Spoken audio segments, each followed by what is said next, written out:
Ассалаумағалейкум қазақ елі. Мына неде интернетте қуып жатады ғой. Жасы 60-та Трамппен кездесуге баратырмын деп. Оның қасында менікі нормальный ғой. Бізге мынандай президент керек общем. Бізде қазір ең проблема мынандай. Больница частный да. Ауырып тұрған соң, қиналып тұрған соң, мамасы болсын, папасы болсын, әйелі, баласы, кім болса да қиналған соң кредитке ала ақша алады, қарызға үйін сатады, машина сатады, малын сатады деген сияқты. Соны кім істеп отыр жоғарыда? Соның басын шауып түсіру керек. Былай келгенде. Эмирмет, көп қой, Тұлпар, Сұңқар, Алматыда ше.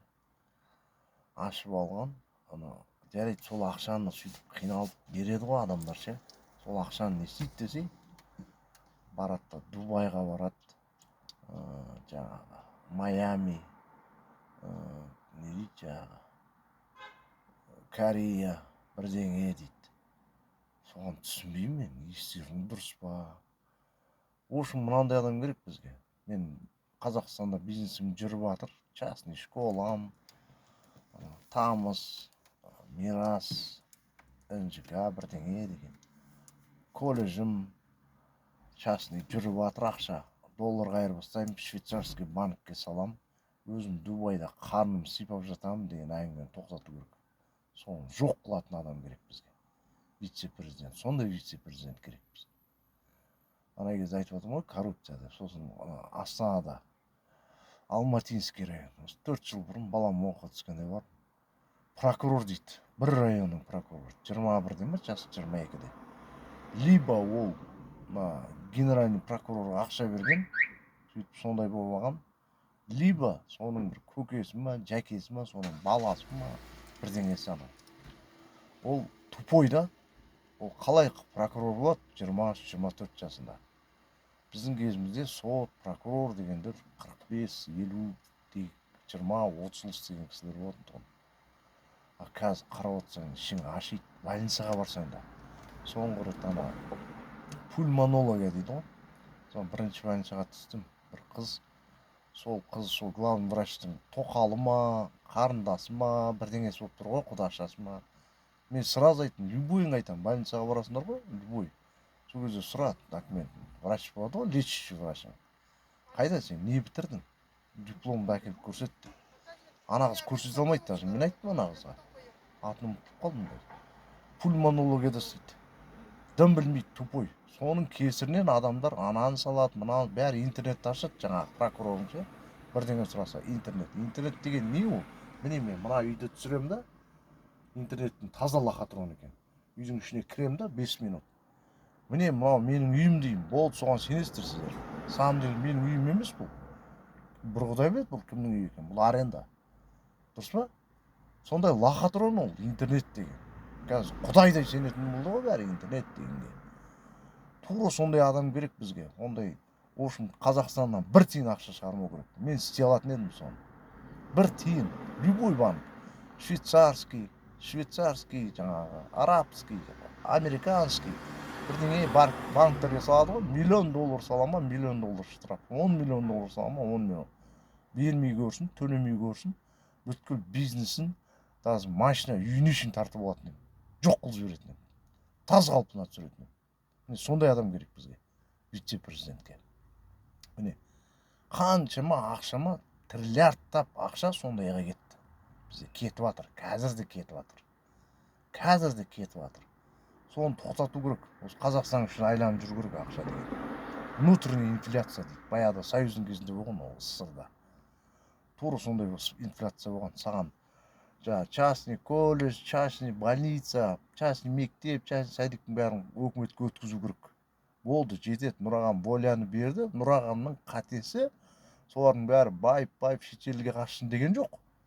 Осы жерде жұмыс берсін деді. Осы жерде байысын да осы біздің банктерге салсын. Одан кейінгі поколение, мысалы өсіп жатқан жастар кредит алады, үй алады, машина алады, сөйтсін дейді. Мен соны істей алатын едім. Ешқайда жіберткізбеймін. Әуремақын, даже не пытайсыз дейді ғой.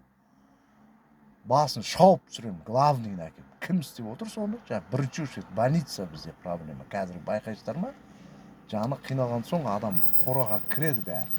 Үйін сатады, машинасын сатады, соның ақшасын жинап жаңағы емермет дегендер шетелге апарып тығады. Ондай болмайды, ондай жасатқызбайды екен мен, егер мен болып жатсам. Бірақ тура осылай істейтін адам керек. Оған главный претендент, менің ойымша, Тасмағамбетов. Иманғали аға келді де ана проституцияны жапты ғой, Сайына мен Сейфуллиннің главный басын шауып түсірді крышасынан. Сондай адам керек. И одан кейін Дархан аға, Дархан деп болған кім? Нұрлан, Ерлан деген опыты бар. Менің ойымша президенттер, вице-президенттер. Сосын Өмірзақ Шөкеев аға. Өмірзақ Шөкеев аға Назарбаевтың ешқандай туысқаны емес ол.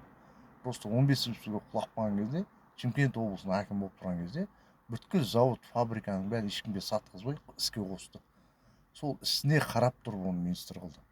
Міне, Тасмағамбетов те кіші жүз, оны да туысқан емес ешкім. Даже Ахметжан Есімов аға да ризамын мен. Даже Манзуровқа, Алатауск районы. Не айтты, соны істеді. Биыл су, свет кіргізем деді, шаңырақта. Біз сол жақта тұрамыз ғой. Бәрін істеді. Келесі жыл жол салам деді, салды. Міне, Манзуровтың өзін. Сондай адамдарды қою керек. Бар бізде де жақсы жұмыс істейтіндер. Оған білмеймін, біреу жол бермейді. Или өзі қуып кете ма, білмеймін. Ана бір жүріп өткенде біреу жасы 60-та Трамппен кездесуге баратырмын, қуалап. Оның қасында менікі нормально ғой, реальный әңгіме ғой дегенім ғой. Трамп сенің көтіне де сүртпейді, мен саған сразу айтайын ана кісіге.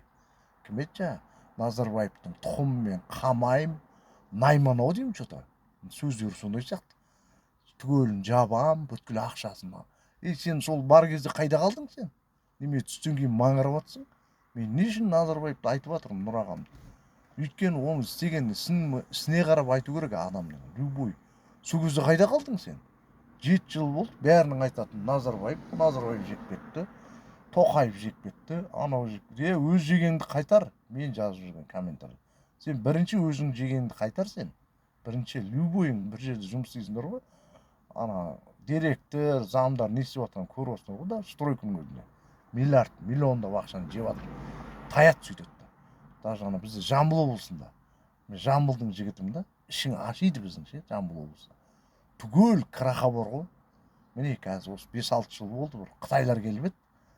Анау сода завод ашам, бір бәле пәленбай миллиард ақша алды да одан бері 5 әкім ауысты. Түгел қашты шетелге. Жымқырды да ақшаны, сыпырып. Вот сондайларды ұстап, басын шауып түсіру бітті. Ешқандай мемлекетке ақша салдырмау керек. Союздың кезінде жаңа Даканс айтпаппын ғой, 100 сом береді саған. Бәрі өкіметтікі. Магазинге барасың, тамақ аласың, киім аласың, анан аласың. Қайтадан сол ақшаны өкіметке қайтарып бересің. Міне соны жасау керек. Нұрағам волян берген кезде түсінбеді ма? Все, осы Расылабуға бітті. Түгелін қайтару керек. Либо осындайды істей алатын адам болу керек вице-президентке бізде. Борзелий дейді ғой бізде, құтырып кеткен елдер. Түгелін басын шауып түсіру керек. Одан күнәһар болмайсың сен. Міне мен істей алатын едім соны. Все, басқа айтатын іштемім жоқ.